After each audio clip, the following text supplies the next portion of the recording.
நான் உங்க சுஜி. இன்னைக்கு சுஜிஸ் கிச்சன்ல என்ன ரெசிபின்னு பார்க்கலாமா?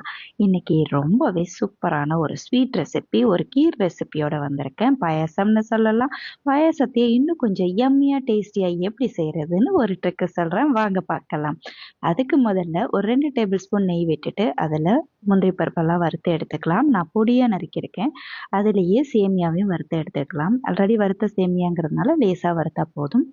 இப்போ 1 லிட்டர் அளவுக்கு பாலை சேர்த்துக்கலாம். அதுலேயே 1 கப் அளவுக்கு ஊற வச்ச ஜவ்வரிசியும் சேர்த்துக்கலாம். இப்போ பாலில் ஜவ்வரிசியும் சேமியாவும் நல்லா கொதித்து வரட்டும், வெந்து வரட்டும்.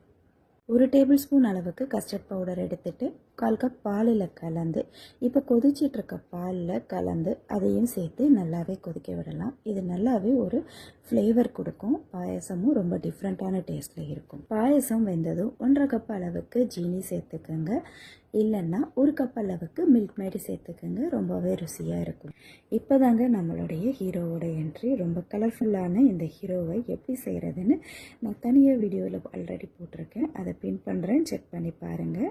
இது அகர் அகரில் செய்கிற குட்டி குட்டி க்யூப்ஸு. நான் கலர்ஃபுல்லாக இருக்கணுன்றதுக்காக 3 கலர் சேர்த்து செட் பண்ணி அதை குட்டி குட்டியாக கட் பண்ணி எடுத்திருக்கேன்.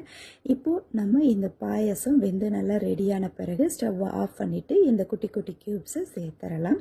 ஆஃப் பண்ண பிறகு நீங்கள் சேர்த்துக்குங்க. சேர்த்து விட்டுட்டு நல்லா கலந்து விட்டுட்டா நம்மளுடைய கலர்ஃபுல்லான இந்த அகர் அகர் டேஸ்டி பாயசம் ரெடி ஆகிடும். ரொம்பவே கலர்ஃபுல்லாக இருக்கிற இந்த பாயசம் டேஸ்ட்டில் ரொம்பவே அருமையாக இருக்குங்க. ட்ரை பண்ணி பாருங்கள்.